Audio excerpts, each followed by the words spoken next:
Hi everybody, Matt Lawton here, and this is the Astrological Winds channel.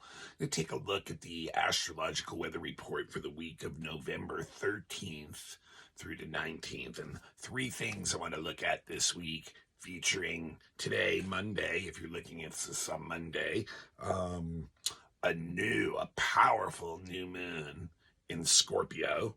And then Wednesday, Thursday, we get an interesting yod alignment amongst Mercury, Venus, and Jupiter. Some kind of nice energy there. And then next weekend, the sun gets its conjunction to Mars, to be exact, and they both trine Neptune exactly at the same time. So three things that the main energies of this week that I'd like to speak about. And just a little reminder, the Astrological Winds channel is a free video blog that I do on YouTube every week these days. And if you have a YouTube account and you like what you see, please become a follower. Get more and more followers, and YouTube's happy about that. And I would really appreciate it, since it is free, that you turn somebody else on to the link after you're done, even if you've done that before. And also remember, it is available on podcasts. You don't have to necessarily watch me talking to the camera, which is really the form of the video podcast these days. Not a lot of props or anything like that. So you're not really missing much if you listen on podcasts, and it is distributed out by Buzzsprout to about 20 different podcasts every week, and those numbers have been going up for a while too. So and it does free you to listen to the blog in other situations where you might be driving or doing some exercise or something like that. Also, the Astrological Winds channel does have a Instagram page. So if you have an Instagram account, look it up, become a follower, and sometimes I do put additional information on certain days on Instagram, just in comment form. So just real quick to read, and a little bonus stuff there. And the one other place I do put the blog's link is on my private Facebook page. So if you want to friend me at Matthew, and that's Matthew with two T's, and then Lawton, Lauten, and you'll see it posted there every week on your newsreel. And like I said, it is a free service. If you can pass it on to someone else, please do that. And if you ever need a professional astrology reading, I've been doing them for over 20 years. So if someone you know or you need one, and start a conversation with me about it by emailing me at matthue823@gmail.com. That's matthue823@gmail.com. And no commitment there. We can talk about what the parameters are and go from there.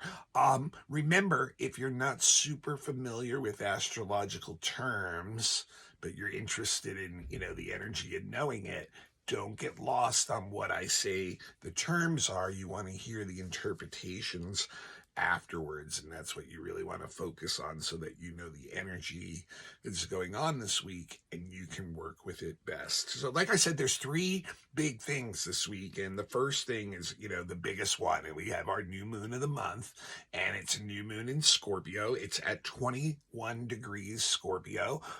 So that's where you want to look in your chart to see where what house the new moon is falling into.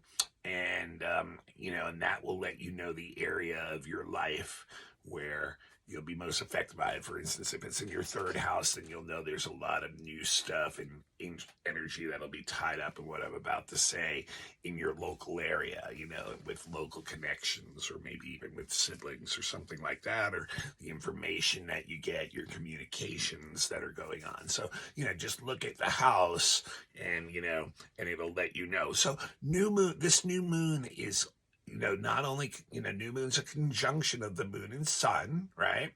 And it's the beginning of a cycle. So it's always a good beginning point to start new things up. That's all. It's a seeding point, the new moon, every month. So that's one thing to realize right away. Now, this new moon is also conjunct not only the sun, but Mars, which is actually the ruler of the new moon, because the new moon is in Scorpio, and Scorpio is a sign ruled by Mars. So the ruler of this new moon is also in that powerful conjunction, and so is Ceres. It's actually what we call a stellium. There's 4 planets, bodies that are conjunct one another. To the 2 luminaries, 1 planet, and the main asteroid Ceres all conjunct one another in Scorpio, and pretty tight. So that's some pretty complex energy there, and they're all being opposed. There's an opposition on this new moon to Uranus, the planet of surprises and shocks and upsetting events, and and also freedom and innovation and things like that. And the new moon is also applying to eventually a trine with Neptune. So there's a lot going on in this new moon. And let me tell you first of all, like I said already, about what the new moon is, in case you don't remember how that, it's the beginning of the cycle, the energy of a seed, but it's in Scorpio. And the moon is not happy in Scorpio. It's in what we call traditionally in astrology a position called fall. And that is because, even though the moon is all about our emotions, right? Scorpio represents the shadow emotions, the emotions that are buried in the subconscious, the emotions that are hard for us in this life to get a finger on where they're actually coming from, and many times they are connected with our past, that is with our family and our heritage and our nationalities and even, past lives and things like that. So it's not stuff that we're consciously aware of where these emotions are coming from, and they can be very uncomfortable, many of them. Scorpio is a deeply emotional sign, a deeply passionate sign, but it's also very quiet and secretive in the way it operates, and so therefore not really the way the moon would prefer to be emotionally. The moon wants to be more like Cancer, Taurus, or something that's more rhythmic and lighter and more into just like the caring of loved ones. This has to do with the intense emotions that come up between people. And Scorpio, like I said last week and the week before, is part of the relationship side of the zodiac. So much of what goes on in Scorpio is within relationships with one another. And so what does that Scorpio moon want? What it wants is some kind of deep connection emotionally, and it will go for that even in a negative way.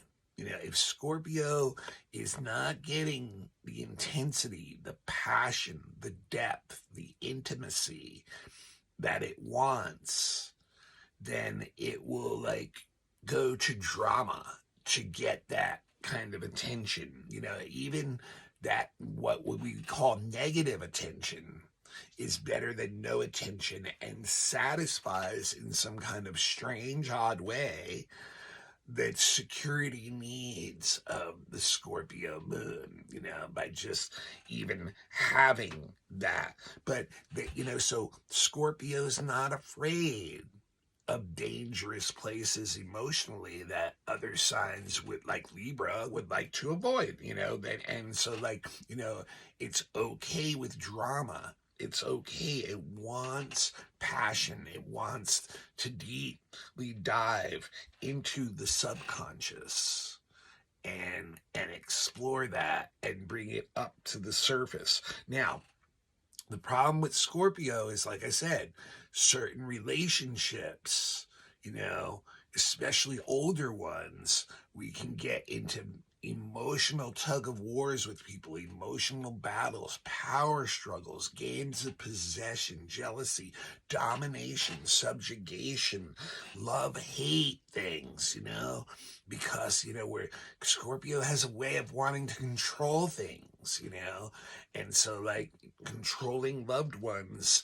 is where a lot of that focus can come in. Now, the positive side of that is it is seeking something deeper. So if we can stay out of that negative loop of like trying to like coerce, possess, manipulate others, then what we're seeking is a really deep emotional bond with others instead. And, usually where does that occur? It's with people that we already have relationships with, that we've already established some kind of degree of intimacy. So those are where we can actually find that kind of depth and passion that Scorpio really wants. But we have to be really careful because, like I said, it can easily, start to go into games of manipulation. Betrayal is the trigger word in Scorpio. And it's emotional betrayal, right? And so like when we're feeling that, it gets very hard to control the energy, and that can go to anger, that can go to ruthless acts, that can go to violence even, and we have to be aware even if we can control that energy, that other people who are apt to go down that route may not be able to control that energy. Scorpio energy that's uncontrollable is dangerous to our well-being, even possibly physically. So we need to be aware. Is this a certain kind of person who can be triggered by this energy? Not only the Scorpio moon, but all the other things wrapped up in it, the Mars and Uranus and everything, where it might not be wise to be in that within that person's range or zone. And also the same thing with situations, even on larger scales. This is once again, the energy that, being caught in a violent place where the possibility for violence and that kind of behavior is much greater, is my point. And so you want to kind of be protective on that level. There's a lot of sexual undertone energy too in Scorpio, especially on personal levels. And and even you can even take that out to like bigger levels of if people who have power are frustrated on that level, are they projecting that out into the way they're like using their power? But there's all this themes of birth and death and rebirth and things like that, themes of grief and loss and secretive type behavior, that kind of thing. Very dark energy type stuff, but it's very transformative energy stuff too. It's the kind of energy that's the energy of creative change to the self and to the emotions. And we do have like a good awareness on subconscious levels of the way other people are feeling, about these things. Now, the conjunction to Mars, the sun moon, like I said, even together is very energizing. It's a time to initiate things, like I said, a time to start projects. But when you add Mars in there too, it's like really pushes the energy very high, but it's very individualistic energy. Okay, both the Mars and the Sun are both egotistical bodies, planets. And when they're together, they're very high energy. They're very impulsive, and they can get combative very quickly, especially in a situation with Scorpio energy involved too, where we can see shadows in relationships, it can easily turn into a battle with Mars there. It can easily turn into being irritated with other people and literally explode on them. So once again, we're watching out for people who are explosive, that, and those kind of situations again. But, this can, people who can get easily angered, this is just going to add to that, and really, really possibly blow things way out of proportion to whatever the fixation is that is disturbing and doing this can be really blown out of proportion. And how do we react? We react impulsively, and that's where we can really mess ourselves up with Moon, Mars, Sun energy. This is where we can hurt ourselves. We can actually be so impulsive, so aggressive, so non-thinking before we act, that we quickly get ourselves in an accident or a regrettable situation or some kind of injury, and realize, that our own energy brought that to us. So what we want to really try to do with Sun Mars energy and Moon Mars Sun energy is to focus that energy onto something that's really important to us, because the Sun and all three of those, the two lights and that planet, all need to be self-satisfied in order to be motivated, in order to be emotionally fulfilled, and in order to initiate action. Those three planets need to be involved in something that you are really interested in. And that's part of the reason why it's easy to get irritated with others, because if they don't have that degree of interest with you, they're not going to be able to keep up with the energy that you're putting in. And that's when you're going to get irritated with them and lash out at them. So it's hard. So the suggestion really is to work alone if you can. Really, unless you really know the others you're working with are as committed as you are to the project that you're working on. And this is really, it's really good for physical type projects. It really is. This is the energy you can really push forward. Once again, feeds the new moon. It's an initiating energy. It's active. It's fired up about something it wants to do. And there's a passion behind that with Scorpio. It's something that's really important and deep that you can do this with. Now, the conjunction to Ceres 2 is really interesting, because Ceres represents our basic needs being met on all types of levels. And we have three of the planets conjunct them, so it's like literally the emotions, the moon, our actions and what motivates us, Mars, and our life journey itself, our will, our ego, our self journey, the Sun, are all involved with Ceres in this. And what that is saying, it's a conjunction, so it can be an either or both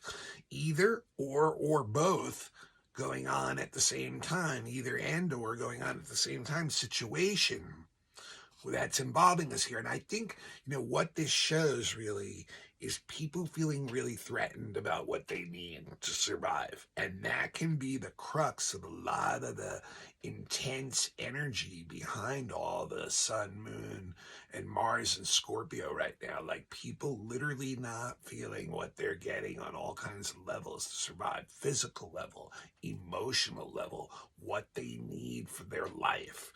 So, and it's beautiful energy when it's used well.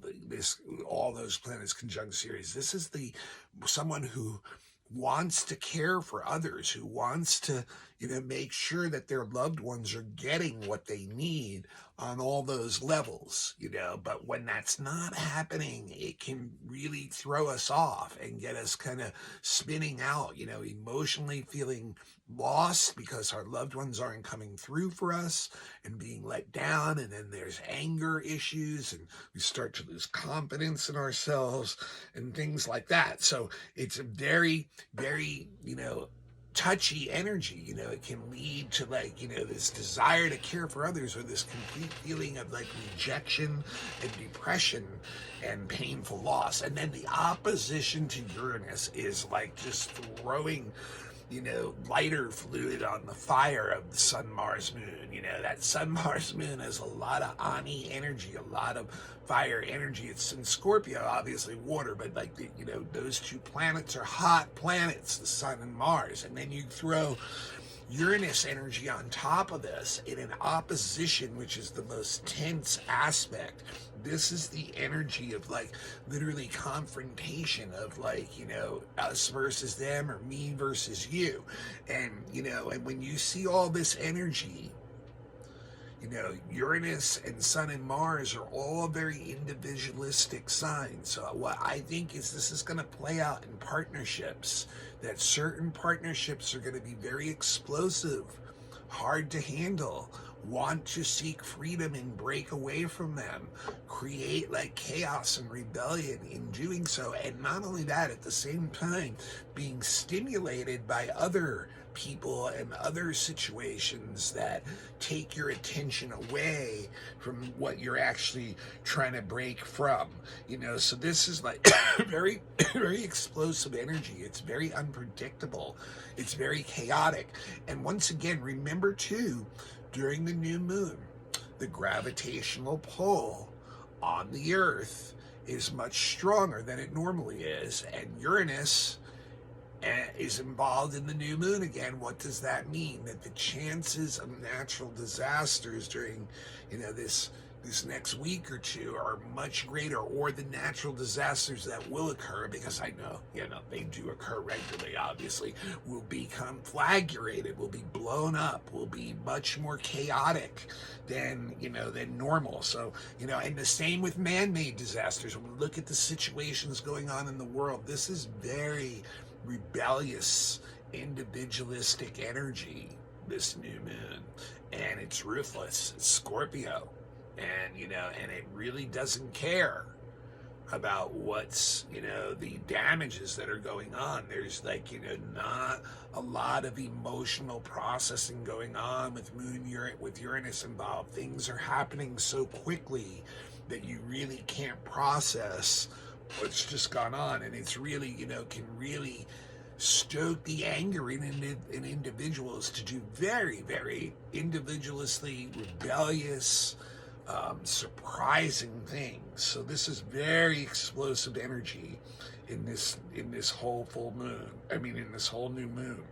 It's dynamic, it's energetic, it's creative, and if it's disciplined well, you can really get into some great new creative projects that have, some cutting edge stuff and will really excite you and want you to keep going. And if it's also used well on a relationship front, you can really break into new territory and get into deep intimacy that on levels you've not had before.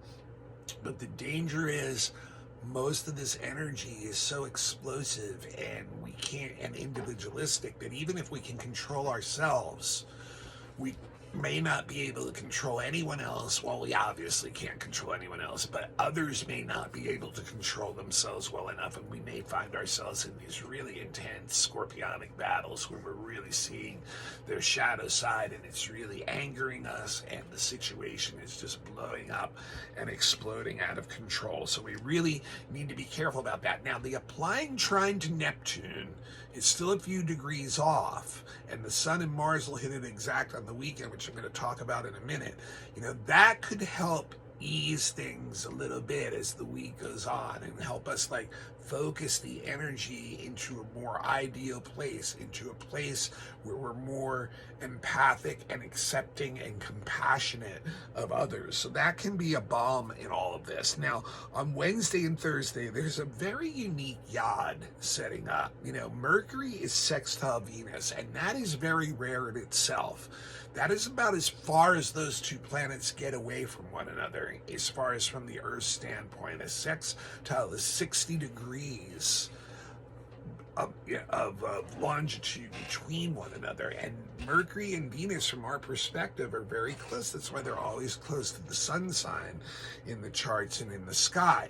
That, because from our perspective, that's, the part of the sky they're in, where the way we look from Earth. So to have them sextile 60 degrees apart, Mercury at the very beginning of Sag, Venus at the very beginning of Libra, is very rare. But to top it off, they're in a quincunx, both of them with Jupiter on Wednesday and Thursday, which means they're in a yod. And as I've said before, a yod is a finger of fate. It is an aspect that's more fate driven and less about what we can do about it than others. But what's interesting about this, if there's ever going to be a soft yod, this is it, because you got the two beneficial planets in there, and you have the neutral planet Mercury in there, who's in Sag, and when he's in Sag is kind of pretty excited and optimistic, maybe, as I said last week, even overly so, and really what I think the Yod's going to do is push our visions to try to create something out of them, some kind of form, something artistic, some kind of output that we really want to do. Or it could possibly even be a romantic thing too. It could maybe our romantic ideals are somehow appealed to, and some kind of beneficial relationships with others can come up out of that. It's a really feel-good transit, and because of that, it's very passive. But yods, you have to be passive. When you act to try to steer a yod that usually goes way off course, a yod is trying to bring us to a place we normally would not get to alone, and it's usually through very odd events that occur to us. And so these are ones where, because of this, it's good to go with the flow. It may be easier to do that, but I don't think it's going to be quite as profound as other yods also because of that. This is all about if it's a most likely positive thing, it's going to mainly be some kind of desire for some kind of artistic or creative form or output, or there's going to be some kind of romantic spark or relationship or ideal that gets appealed to. The danger with this one is we do have a big vision with the Mercury, Venus, Jupiter. We have a big vision, but we can be really, really careless and sloppy in our attitude and approach and in our appearance with that, and kind of adopt almost a privileged attitude of well, I'm just good enough to just get it, I should just get it, and kind of have that passive laziness that I was just talking about really kick in. So that's really the issue with this yod. And then Friday and Saturday is when the exact Sun-Mars conjunction kicks in, so it will continue the energy of the new moon through the week very potently, but there's the exact trine to Neptune at the same time. So this is really nice. This is going to calm that energy down. This is going to take the intense energy of the Sun-Mars conjunction in Scorpio and bring a nice flow to it, where it can release the energy in a harmonious, flowing type of way, and our ideals will become important again on this stuff. Neptune's all about our ideals. We'll become much more sensitive to other people. It'll take a lot of the edge off the Sun, Mars energy, the egotistical part of it. We'll be more aware of how other people are feeling and acting, and we will be willing to help. It puts us in a very charitable kind of zone where we want to help others out. We want to be involved in that kind of activity, selfless kind of activities, but it's a very happy, optimistic energy, but it's not a super high energy. It's going to bring that energy down. It's going to soften or erode the egotistical part of it. It's really good for stuff like spiritual paths, if you have some kind of spiritual journey that you want to take that next weekend. That would be a really good thing. Getting to a place where you can contemplate and be in a meditative space, or even involved in some kind of voluntary kind of work, with other people, and where it's not like intense, but it's like something that's a real nice flow. It's got the flow of like yoga or Tai Chi, this energy, like just the flow of water. And, and all of them being in water signs is only gonna exponentiate that energy. So it's a real beautiful energy that can really have some of our ideals appeal to, have some romantically beautiful moments in life, or with life itself, or with others. So really nice weekend to look forward to next weekend with that. All right, this is Matt Lawton. This is the Astrological Winds channel. It's a free video blog I've been doing on YouTube for several years now. Before that, it was on podcasts. It's still on podcasts too. If you'd rather listen to it only on a podcast, please just look up Astrological Winds channel on your favorite podcast. You'll find it there. If you don't find it on that one, just look at another one. I know Apple, iPad, things like that have it reveal. So go, also, I put a link on it on the web on Instagram. So if you have an Instagram account, become a follower of Astrological Winds channel there, and you'll find the link there. Otherwise, you can Facebook me for a friendship at Matthew with 2 T's Lawton, Lauten, and I do put the link there also. Remember, it's a free service, so I would really appreciate if you pay it forward right now by passing the link along. And also, if you'd like to give a donation to the blog and keep it going, it does actually cost me some money to put this blog out every month, you guys. I actually am putting currency out to actually do this. So if you'd like to make a contribution, even $1 or $2, really, seriously, my Venmo handle is at the symbol at, the A with the circle, then Matthew, once again, with a capital M and 2 T's in the middle, and then a hyphen, and then capital Lauten. And, feel free to make any kind of patron kind of donation to me. I really appreciate it. Best way to help me out, though, is if and when you need a professional astrology reading, I am the person to come see, hopefully, for you, because I've been doing them for over 20 years, had amazing experiences, so many happy clients, even have references if you'd like to hear that. I recommend getting a natal chart done by a professional astrologer, not by a computer printout, or you looking in a book, or a friend reading a book. Get the whole story, get the holistic thing. You take this with you your whole life, and every year around your birthday, give yourself a birthday present, get a predictive reading. It's your weather report for the next year on how the planets are affecting your chart. Do children's charts, relationship charts. If you're looking at deep soul purpose, fixed star readings when you know your natal chart and you want to get deeper, evolutionary soul type stuff, specific questions even, relocation, astrocartography, you're looking moving somewhere else, all those services, plus elections, like I just did an election for a business. It was just like amazing how you can find a perfect chart that really will help, certain things last longer or be successful with an election. Horary questions too. Also, if you have a group and you need a lecture, workshop, class, let me know. I can do that kind of thing for you too. And there are beginner classes, all these things available. Just contact me at my email, and that is matthue823@gmail.com. matthue823@gmail.com. I'll see y'all next week. Let's skate that Scorpio moon.